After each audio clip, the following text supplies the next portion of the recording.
ఉద్యోగుల జోలికెళ్ళి జగన్ తప్పు చేశాడు. ఏది జీతాలు పెంచి కూడా ఆ తర్వాత పెంచిన జీతం తగ్గించి అది వెనక్కి తీసుకునే ప్రయత్నం చేయడంతో ఎదురైనటువంటి సమస్య.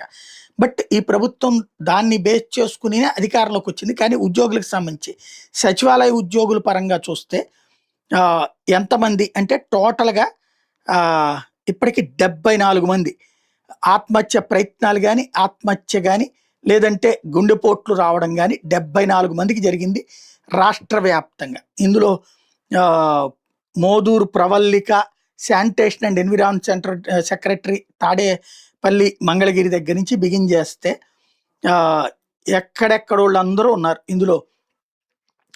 ఇక పేర్లు ఇవన్నీ చాలా ఉంది, లిస్టే ఉంది. వీళ్ళందరికీ కారణమైనటువంటిది ఏంటయ్యా అంటే వేధింపులు. ప్రభుత్వ ఉద్యోగులు కూడా వేధింపులకు గురవుతున్నారు. ఇదివరకు ఎప్పుడూ లేనటువంటిది పొలిటికల్ గవర్నెన్స్ రావడంతో నానా